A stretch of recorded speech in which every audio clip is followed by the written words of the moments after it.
Saludo televidente, nós temos notícia policial com mais a atenção de hora atrás de lomba, lá nós vamos hora para item não. Um homem pirabiata queima seu mês auto depois que está em discussão com seu partner.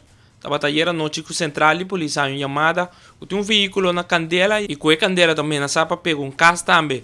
Mas hora dirigiu patrulha nesse sítio, para tomar nota que está passando. Na chegada da patrulha na Canga, havia tomado nota de auto na Vlam. A notificar bombeiro não e unidade de Rio Canário testam com a bai e chega na adresse para pagar Candela. A ambra conta a polícia que está emessa pegar auto na Candela e está opira de algum coisa que está passando. Aponta para a dama, pero a dama corre vai fora de casa no momento que ela toma nota que a ambra está basta rabiar. Bombeiro não apaga a Candela e evita que a Candela pegue casa. O que tem a ambra ela queda detener. Ela queima seu mês auto, pero no momento não estava a opira e a opta para a guarda de polícia para que está seu problema para evitar que dentro sua rábia e outro gente dano. Esse estava o motivo de seu arresto. Riba era o weg não muito leu fora de cruzada Cascaraweg e não bombeiro na baia urgência depois de receber chamada que tem auto na Candela. A unidade chega rápido e a mira veículo para canto de caminho. No momento que o chofer mira uma tassali fora de etapa de machine, ela é a ajudança de algum cidadão com a ajuda de parte de pagamento de Candela. Pero no momento que o bombeiro não chega, apaga o flam completo. Patrulha policial também vai nesse sítio para ser caia, e o bombeiro não acaba com o trabalho. Depois de parte abre e via back. Essa é que está insuficiente e não tem um acidente com a baixa tensão. Dois veículos a dar em outro e dia veículo não depois de impacto vai dar em curado de um caso. O homem chofer recebeu bastas lá e estava queda de dolor. No momento que a polícia chega, não pede para a ambulância mesora mirando sua situação e o paramédico não dá assistência para depois transportar para Poli. Causa de acidente se não conhece, mas a polícia de tráfico vai no sítio de acidente e essa investigação é necessária para se não claridade que a passa.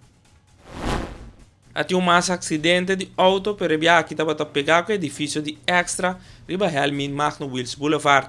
E não uma pessoa vai Poli para observação. O auto de família a dar atrás de SUV. Depois que está um levantamento de break de repente, já que provavelmente está um veículo danhado e que o crânio ainda fora do sítio. O automobilista não chega em que situação e a dar de outro. Não está um opidão material, mas a dama ocupante de auto de família a vai Poli, já que não estava sentindo seu corpo bom e estava em estado. A polícia também quer notificar de acidente e junto com forenses a investigação necessária e a registrar o acidente. O motociclista está para controle do seu broma e vai dar em varil. O motociclista resulta herido com cortar na lomba e algum rasgo na curva. O acidente tomou lugar net na altura de Post 5. Na chegada de polícia, a vítima conta que está só a Baidal, não tem nenhum veículo mais envolvido. Mirando com a broma da queda, o chofer estava vindo com velocidade bastante alta e a corre Baidal estreito de Varel. A ambulância transportou para Poli para receber tratamento médico, mientras a polícia queda no sítio fazendo investigação. Diferentes pessoas han boot na mão de polícia para uma ou mais infrações que não cometido em tráfico. Um grupo de polícia para de oran trempandamente na altura de Brasami Wetoweg e não para diferentes veículos e controlar que o costa na ordem. Mas o claro de tipo de controle aqui, tá um automobilista que não paga o custo para o que trata documento de auto e no momento que a gente não toma nota de sei, bobuta bem de mês. Não tem auto com a queda que está no momento que o telenotícia estava no sítio, pero butsi, hopi, aguardo partir. Essa aqui é o que nós temos preparado para a televidente, seguir em sintonia de telenotícia.